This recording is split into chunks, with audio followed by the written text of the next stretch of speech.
का वक्त था और सरला जी काफी उदास चेहरा लिए हुए पार्क में बैठी हुई थी। तभी उनकी सहेली सुमन वहां पर आती है। क्या हुआ सरला जी, आज मॉर्निंग वॉक करने का इरादा नहीं है क्या? इस तरह चुपचाप क्यों बैठी हैं? आई तो थी ये सोचकर कि पार्क में जाकर थोड़ी देर पहले टहल लूंगी, लेकिन क्या करूं, मन ही नहीं कर रहा। अरे सब ठीक है, तो इतनी परेशान क्यों नजर आ रही हैं? नहीं नहीं, ऐसी तो कोई बात नहीं है, सब ठीक है। अरे भाई, अब तो आपको खुश नजर आना चाहिए। अभी कुछ महीने पहले तो बेटी की शादी हुई है, घर में नई बहू आई है, आपके चेहरे पर तो रौनक नजर आनी चाहिए। अरे छोड़ो भी, आजकल की बहुओं के बारे में क्या बताऊं आपको। क्यों, क्या हुआ बहन जी, कोई परेशानी है क्या? कुछ किया क्या बहू रानी ने? अरे भाई, अभी तो शादी को 6 महीने हुए हैं। अब आपसे क्या छुपाना, आप तो जानती है मेरे बेटे ने लव मैरिज की है और मुझे ना इन लव मैरिज वाली बहुओं पर बिल्कुल भरोसा नहीं। ना जाने कब मेरे बेटे के कान भर दे। अरे लेकिन सरला जी, आपके बहू बेटा तो आपके साथ ही रहते हैं, फिर आपको इस बात का डर क्यों है? पता नहीं क्यों बहन जी, अभी तो मुझे अपनी बेटी दीपाली की भी शादी करनी है। बस इसी बात को सोचकर परेशान रहती हूँ। ये लव मैरिज वाली बहू पता नहीं कितने दिन परिवार में एडजस्ट कर पाएगी। कल को अगर बेटे को लेकर दूसरी जगह चले गई तो क्या होगा?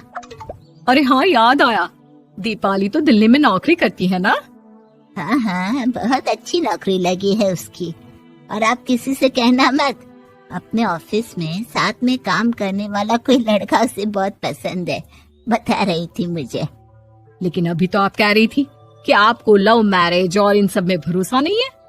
अरे तो क्या हुआ, जहाँ बेटी खुश रहे वहीं मैं खुश हूँ। और वैसे भी बेटी को तो दूसरे घर जाना है, वो लोग जाने और उनकी बहू जाने, मुझे तो बस अपनी बेटी का ब्याह करना है। अच्छा अच्छा, ठीक है ठीक है, जैसी आपकी मर्जी। लेकिन मुझे लगता है कि आप अपनी बहू के लिए कुछ ज्यादा ही सोच रही हैं। क्या पता वो वैसी ना हो जैसी आप समझ रही हो।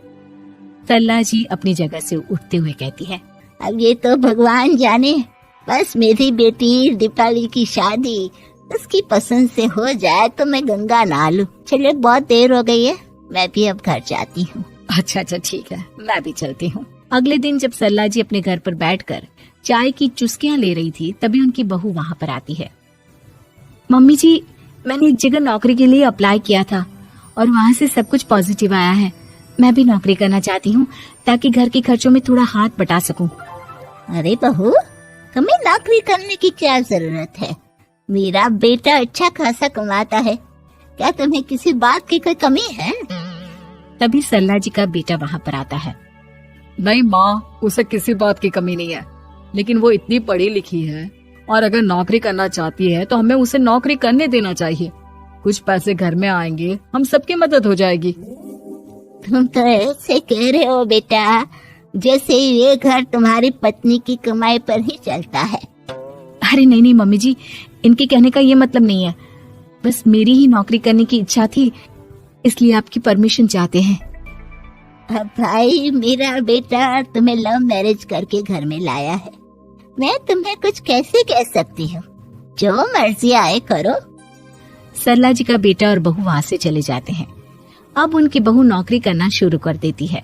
कुछ ही दिन बाद सरला जी की बेटी दिल्ली से अपने घर आती है और अपनी माँ से कहती है, माँ, मैंने आपको बताया था ना, मुझे अपने ऑफिस में साथ काम करने वाले एक लड़के से बहुत प्यार है, मैं उससे शादी करना चाहती हूँ माँ।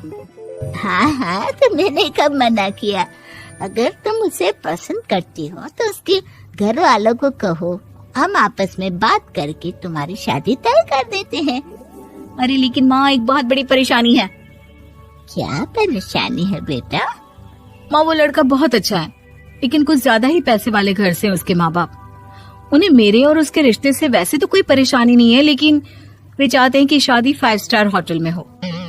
अरे ऐसे कैसे, हम तो मिडिल क्लास लोग हैं, हमारे लिए 5 स्टार होटल में शादी करना कोई आसान काम थोड़ी ना है। लेकिन माँ, मैं क्या करूँ?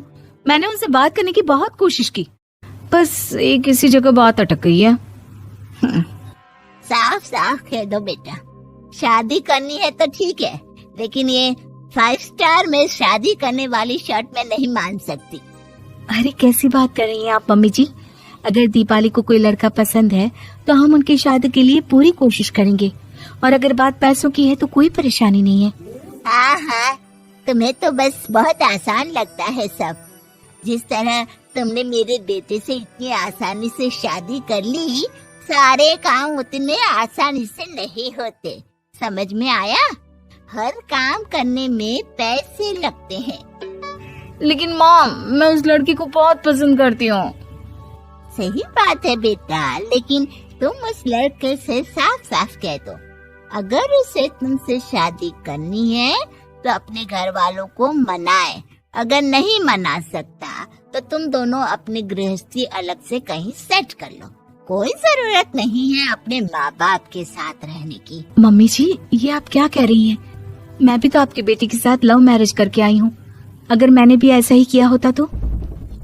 लो, अब तो मुझे उल्टा जवाब देने लगी। देखो बहू, मैं तुम्हारी सास हूँ, मुझसे ठीक से बात करो। लेकिन माँ, भाभी ठीक तो कह रही हैं। हाँ, अगर बात शादी के खर्च की है तो मैं उस लड़के से कुछ कह सकती हूँ, लेकिन उसे अपने घर वालों से अलग होने के लिए कहना, ये सही होगा क्या? आप तो समझिए माँ। और वैसे भी मम्मी जी, मैंने कुछ महीने पहले जॉब करना शुरू कर दिया था और अपनी पूरी सैलरी बचा कर रखी है। आप चिंता मत कीजिए, मैं दीपाली की शादी में कोई कमी नहीं होने दूंगी। तुम अपनी सारी तनख्वाह मुझे मेरी बेटी की शादी का खर्च करने के लिए दे दोगी? हाँ माँ, मैंने भाभी को पहले ही सब कुछ बता दिया था और वो इस बारे में सब कुछ जानती थी, इसीलिए उन्होंने पहले ही नौकरी करनी शुरू कर दी ताकि मेरी शादी धूमधाम से हो सके। तभी सरला जी का बेटा वहाँ पर आता है। देखा माँ, जैसा हम हर समय समझते हैं वैसा होता नहीं है। आपको लव मैरिज करने वाली बहू से नफरत थी ना, लेकिन अपनी ही बेटी की लव मैरिज पर आपको कोई एतराज नहीं था। ये तो गलत बात है ना? हाँ बेटा, सही कह रहे हो तुम। बहू, मुझे माफ कर दो, मैंने तुम्हारे बारे में गलत सोचा। आज से मैं बहू और बेटी में कोई फर्क नहीं करूंगी, और अपनी लव मैरिज वाली बहू से तो बिल्कुल नफरत नहीं करूंगी।